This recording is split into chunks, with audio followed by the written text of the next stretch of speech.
आज़ादी के आंदोलन के समय महात्मा गांधी केवल एक बार 1924 में कांग्रेस पार्टी के राष्ट्रीय अध्यक्ष कर्नाटक के बेलगावी के अधिवेशन में निर्वाचित हुए थे। उनकी याद में 2024 में अखिल भारतीय कांग्रेस कमेटी की महत्वपूर्ण बैठक बेलगावी में संपन्न हुई और पूरे देश के महत्वपूर्ण नेताओं के साथ कांग्रेस के शीर्षस्थ नेतृत्व का जो विमर्श हुआ, उसमें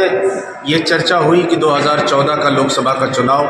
हम लोग बुरी तरह से पराजित हुए। उसके पश्चात 2019 और फिर 2024 का लोकसभा का चुनाव भी कांग्रेस पार्टी जीतने में असफल रही। साथ ही साथ कई सारे महत्वपूर्ण राज्यों में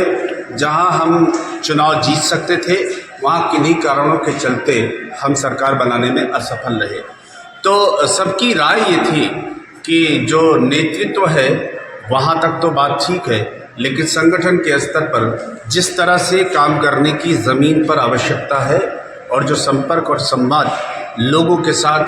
जीवंत तरीके से कांग्रेस पार्टी के कार्यकर्ताओं का और विशेष रूप से संगठन का होना चाहिए, उसका अभाव है। पार्टी ने बहुत चिंतन और विमर्श के बाद ये तय किया कि संगठन की दिशा में विशेष प्रयास करने होंगे। संगठन के निर्माण के लिए संगठन सृजन के नाम से एक कार्यक्रम चलाया गया और वर्ष 2025 पार्टी ने संगठन को समर्पित करने के नाम पर किया है। सबसे पहले गुजरात में संगठन सृजन के माध्यम से जिलाध्यक्षों की नियुक्ति की गई। तत्पश्चात मध्य प्रदेश और हरियाणा जैसे महत्वपूर्ण राज्य में संगठन निर्माण का काम संपन्न हुआ और अभी आपके राज्य राजस्थान, पंजाब, उड़ीसा और झारखंड, ये 4 राज्यों में संगठन का काम चल रहा है। और उसी सिलसिले में मुझे धौलपुर और करौली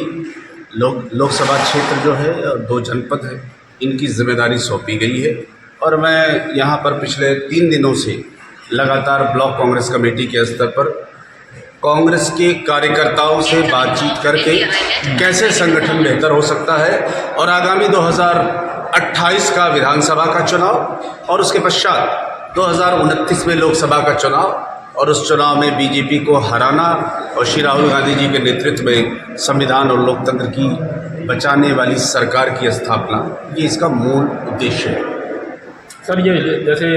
चुनावों के टाइम पर पर्यवेक्षक आते हैं और देखते हैं, ग्राउंड रिपोर्ट भी लेते हैं, कार्यकर्ताओं से भी लेते हैं और कहीं ना कहीं वही स्थिति अब है, कहीं ऐसा तो नहीं फिर वो